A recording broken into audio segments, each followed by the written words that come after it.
I recently spent a week trying to figure out how to make natural dyes with wild plants, and I wanted to share this experience with you.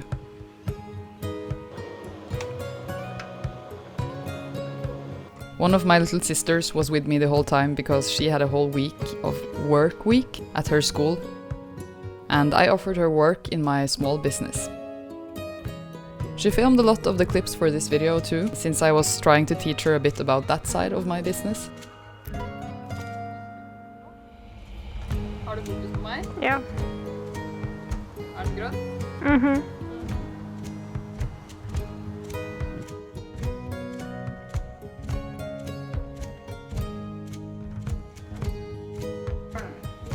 Say it again. No.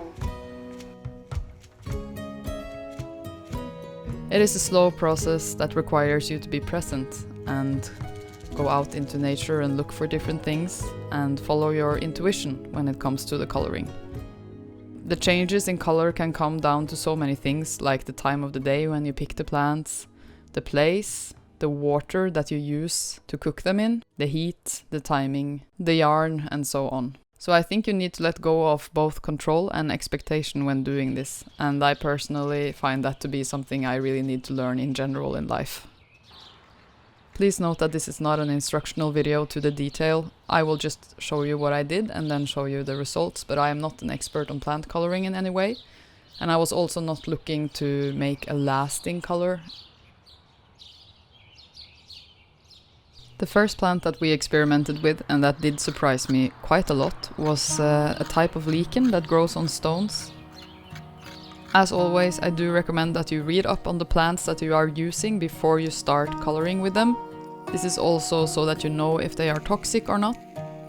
And it is recommended to be outside when you do plant coloring. This is because of the steam that is coming from the pot that might be toxic to you. And also use gloves so that you don't get any rashes or anything like that.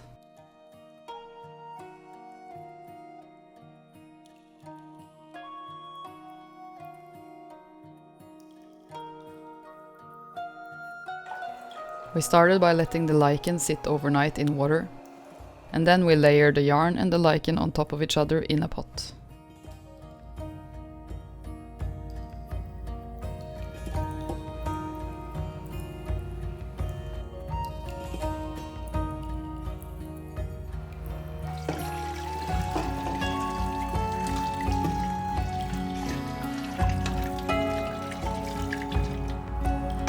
We filled the pot with water until the yarn was floating. Then we heated the water up to about 90 degrees and we let it sit for about an hour. And then we removed the yarn from the pot. The recipe we used said to shake the yarn dry, so that's what we actually did with all of the yarn that we colored. And also, the procedure I used here was kind of the same procedure on all the yarn. We heated everything up to about 90 degrees and we also let most of these things sit for about an hour. It was really so impressive how this color turned out. I would never have thought it would be this orange-brown color.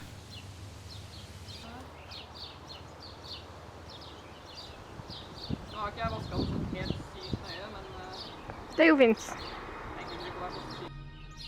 Next we used the leaves of the rhubarb plant.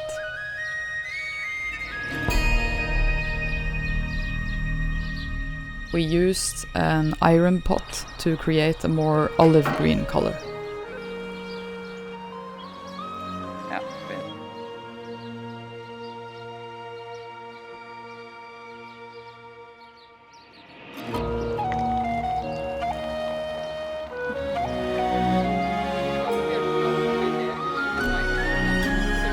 Ja.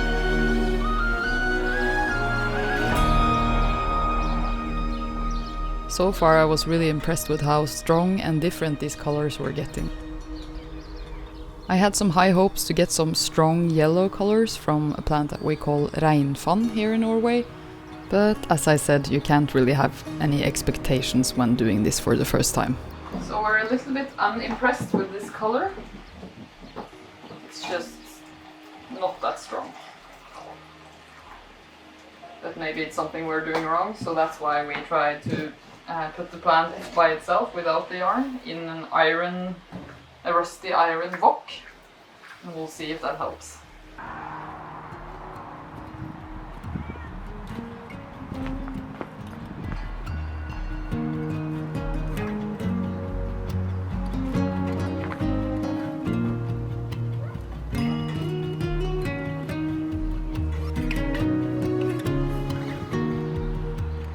Then we dug up some roots of the kvitmaure from our family garden.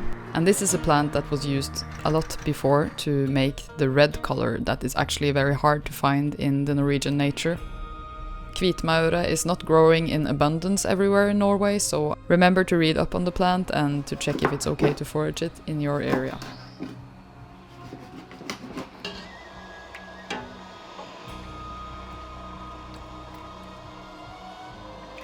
This time we boiled the roots for about an hour, and then we cooled the water off and we added the yarn, and then we proceeded as with the other plants. Honestly, I thought this would probably not become as red as we would hope, but I was really impressed with this. And we were actually able to color one yarn red and then 2 pink yarns after that in the same soup.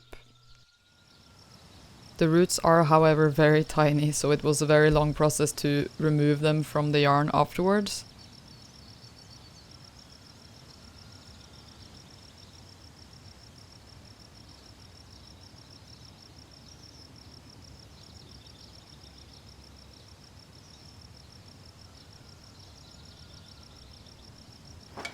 The result of the regnvann that we boiled in the rusty wok pan became more of a grey-ish color.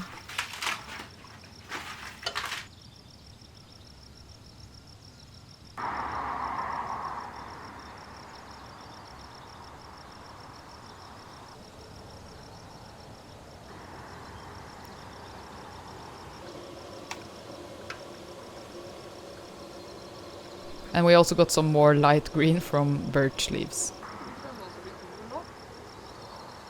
Mm. Jeg tror det fordi vi ikke har sånn avlunde. Jeg tenker at kanskje det har noe med det å gjøre. Ja, sikkert.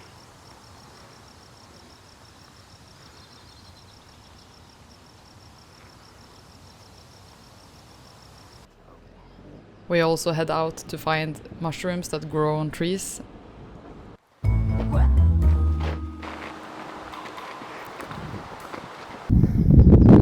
So yesterday, Isolde and me, we tried to find a mushroom that grows on a tree.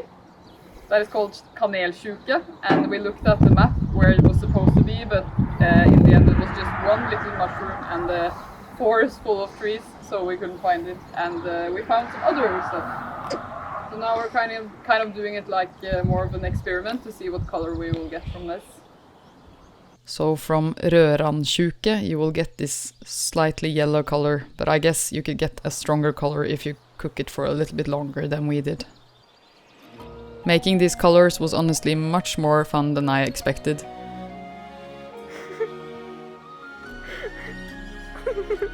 Especially there was something magical about some of the plants that turned into colors that you would have never expected that would come from this plant.